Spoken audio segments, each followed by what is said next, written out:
Cash काओ को इस तरह से बनाना जैसे हमने बनाया हुआ है कि कभी हम अफगानिस्तान के अंदर अमेरिका को मुश्किलात में डालने के बाद उनसे फिर पैसे लेकर उनकी मुश्किलात को हल करने के वादे भी कर लेते हैं और करते हुए नजर भी आते हैं। कभी हम चाइना को लारे लगाते हैं और सीपेक के उस पर ब्लैकमेल भी होते हैं।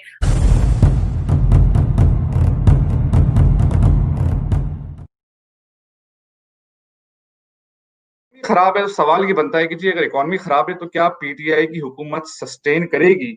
क्योंकि जॉबलेसनेस बढ़ रही है, लोगों की कमर टूट गई है, हालत बुरी चल रही है। क्या हमने चीन और अमेरिका और फिर सऊदी अरब की तरफ फिर कोई कशकोल लेके जाना है? हमारे टीवी चैनल्स है पाकिस्तान के, वो देख के बड़ा अंदाजा होता है कि बड़े बड़े तज्जियाकार जो है वो अपने बाल खींचने पे आए हुए हैं और अपने आप को गालियां दे रहे हैं। जी हमने इनको उम्मीद पर जो है वो सपोर्ट किया। एक तो आपने सपोर्ट क्यों किया? तज्जियाकार और जर्नलिस्ट की हैसियत से आपको किसी खास पार्टी को सपोर्ट नहीं करना चाहिए, लेकिन बहरहाल आपने के हवाले से की तो कोई भी ऐसा मंसूबा जिसमें शफाफियत ना हो, जिसके बारे में अवाम को मालूम ना हो, जिसके बारे में फैसले पार्लियामेंट में नहीं बल्कि अनइलेक्टेड जो एंटिटीज हैं वहां पर होते हों और उन पर सवाल उठाने की किसी को इजाजत ना हो, और अगर कोई सवाल उठाए तो उसके खिलाफ एक जो कैंपेन्स आपने देखी पिछले 2-3 साल में चलती थी खासतौर पर, वो मंसूबा उसमें यकीनन फिर कोई ना कोई गड़बड़ होगी, चाहे उसको जितना भी स्पिन दे दें कि उस पाकिस्तान की बका का इन्हिसार जो है वो इस किस्म के मंसूबे पर है। तो मैं तो इस आर्ग्यूमेंट से एग्री करने को तैयार हूँ। बिल्कुल, आप अगर कहते हैं, हमारी हुकूमत कह रही है और हमारे वो इदारे कह रहे हैं जो कि अपने आप को हमारी नजरियाती और जोग्राफियाई सरहदों के वारिस समझते हैं और मुहाफिज समझते हैं, तो फिर हमें उनकी बात पे यकीन कर लेना चाहिए। लेकिन अगला सवाल ये पैदा होता है, अगर पाकिस्तान की बका का निसार इतने बड़े मंसूबे पर इतना ज्यादा है तो जरा थोड़ा सा उसके बारे में दिखा दें, लोगों को भी बता दें कि वो मंसूबे क्या हैं, उन पर फैसले कैसे हो रहे हैं, उन पर फैसले करने वाले कौन है। मालवी साहब बताया तो जा रहा है ना, बताते हैं कि जी हमने ये सीपैक बनेगा, चाइना की जो है उसकी डिपेंडेंसी हम पे बढ़ेगी, कारोबार आएगा यहाँ पर, चाइना की इतनी बिलियंस ऑफ डॉलर्स की इन्वेस्टमेंट है। तो बताया तो जा रहा है, मतलब वो इन्वेस्टमेंट तो बताई जा रही है कि चाइना ने इतनी इन्वेस्टमेंट की। चाइनीज खुद चाइनीज एम्बेसडर हो गए, चाइनीज फॉरेन मिनिस्टर को बता रहे हैं कि हमने पाकिस्तान में ये इन्वेस्टमेंट करनी है।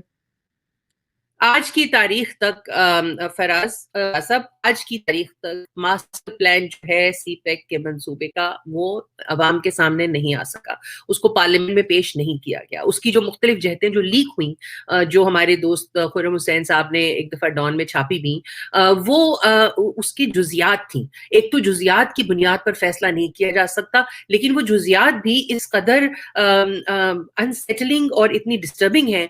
मिसाल के तौर पर उसमें एग्रीकल्चर के शोबे को ले ले तो उसमें तो आप पाकिस्तान की जमीन को और पाकिस्तान के ज़ेरे जमीन रिसोर्सेज को और पाकिस्तान की सोइल को, जो जरखेज मिट्टी है, उसको आप भाड़े पे दे रहे हैं और उसका भाड़ा भी आपको कोई खास नहीं मिल रहा है। और ये जो इन्वेस्टमेंट की बात है, आप यकीनन जानते होंगे कि चाइना जैसा साहूकार जो है वो कभी भी किसी अपने आप को किसी पर मुकम्मल तौर पर डिपेंडेंट करने के लिए इतनी कोशिश नहीं करेगा।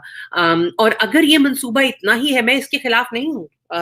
देखिए, कोई भी मंसूबा जो पाकिस्तान में खुशहाली लेकर आए उसको देखना चाहिए, गौर करना चाहिए उस पर और उसकी जुजियात का जायजा लेना चाहिए।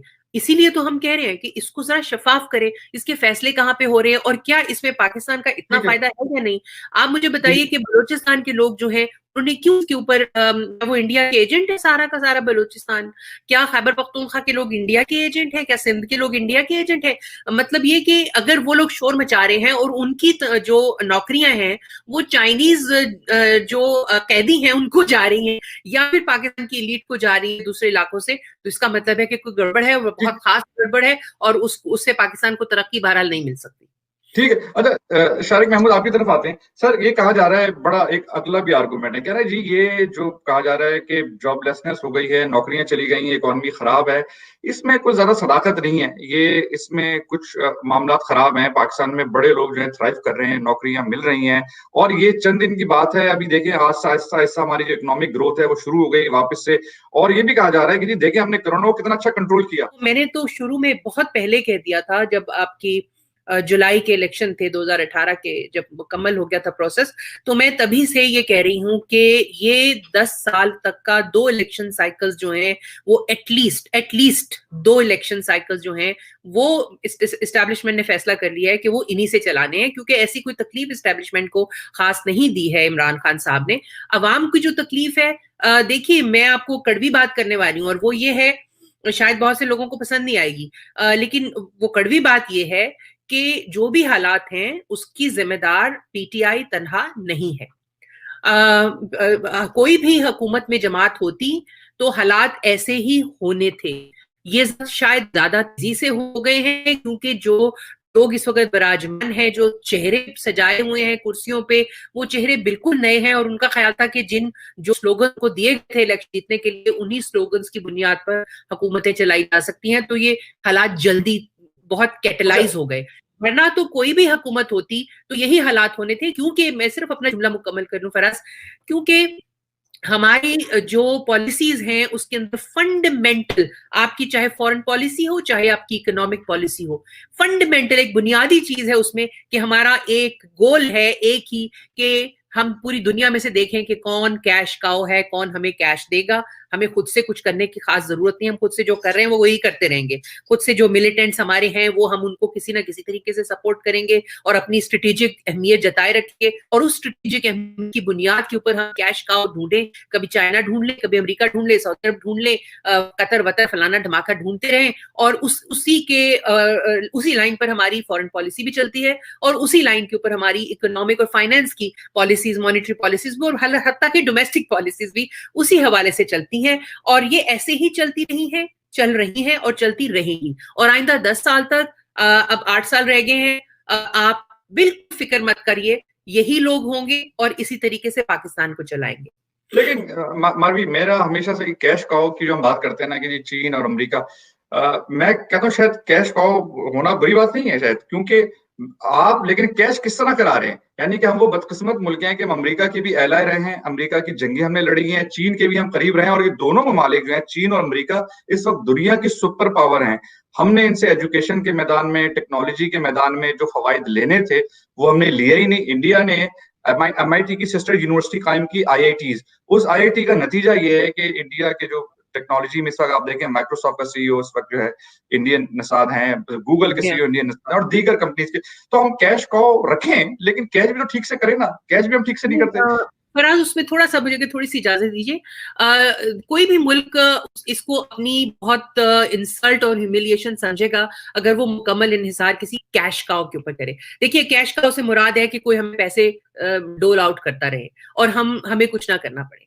लेकिन हमें अगर कैश काउ से हमारी मुराद ये है कि कहीं पर हमें सरमायादारी की जो है वो बुनियादी सहूलतें मुयसर हों, कहीं हमें जो है हमारी मार्केट बने कोई, जैसे अमेरिका जो है वो इंडिया को अपनी मार्केट, और इवन चाइना भी इंडिया को, और दोनों की इकोनॉमीज इतनी डिपेंडेंट है कि दोनों ऑल आउट वॉर में नहीं जा सकते। अगरचे बॉर्डर के ऊपर या LAC के ऊपर आपको छोटी मोटी वो नजर आती है, लेकिन कैश काओ को इस तरह से बनाना जैसे हमने बनाया हुआ है कि कभी हम अफगानिस्तान के अंदर अमेरिका को मुश्किलात में डालने के बाद उनसे फिर पैसे लेकर उनकी मुश्किलात को हल करने के वादे भी कर लेते हैं और करते हुए नजर भी आते हैं। कभी हम चाइना को लारे लगाते हैं और CPEC के उस पे ब्लैकमेल भी होते हैं। अब आप मुझे बताइए, क्या हम अमर माने हैं कि हम अपने आप को, जैसे आपने फरमाया कि इंडिया जो है वो उसने IT इंडस्ट्री के अंदर उसमें करके, हमें क्या अमर माने है कि हम अपने ह्यूमन रिसोर्स के अंदर इन्वेस्ट करके अपने ह्यूमन रिसोर्स को एक्सपोर्ट करें?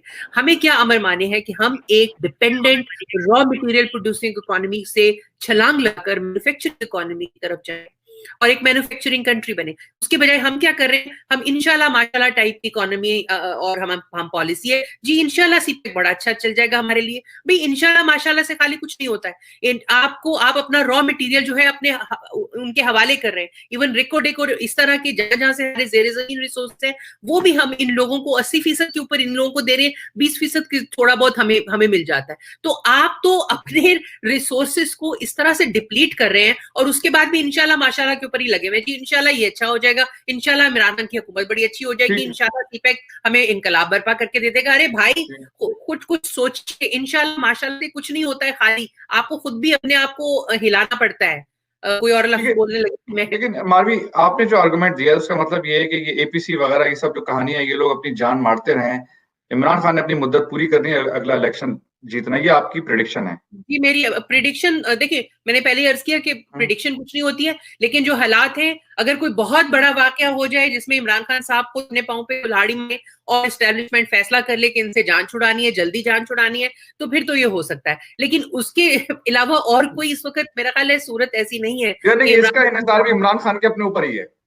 जी उसका बिल्कुल एब्सोल्युटली। या फिर यह ना है कि मतलब ये कोई नवाज शरीफ, जरदारी साहब कुछ नहीं कर सकते, जरूरी है कि इमरान खान कोई गलती करे, वो गलती करें, या फिर बैनुल अक़वामी ताकतें जो है उनका कोई और जो है वो प्रेफरेंस प्रायोरिटी बन जाए, और जिसके लिए उनको पाकिस्तान में खास तरह की जो है वो पॉलिसी जो है वो देखनी हो, तो वो हमारी स्टैब्लिशमेंट को कन्विंस कर सकते हैं कुछ और करने पे। लेकिन अदरवाइज मैं आपको बताऊं कि कतन कोई भी, और इसी तरह से पाकिस्तान चलेगा, इसके अंदर कोई भी तब्दीली, आप कोई भी स्लोगन, आप करप्शन का स्लोगन ले, आप कुछ भी कर लें, मगर आपकी इकोनॉमी, आपकी फॉरेन पॉलिसी, आपकी नेशनल सिक्योरिटी की पॉलिसी ऐसे ही चलेगी, बल्कि आपकी जमहूरियत जो है वो मजीद डिटेरियोरेट होगी, और आप मुझे कोई और मुल्क की मिसाल मिल रही है कि आप उससे बदतर हो जाएंगे। कभी मैं अफगानिस्तान का नाम लिया करती थी, लेकिन अफगानिस्तान ने अपने आप को बहुत बहुत ही उम्दा तरीके से पुल अप किया है। तो हमें मुझे नहीं पता, क्योंकि आपकी इंटेलेक्चुअल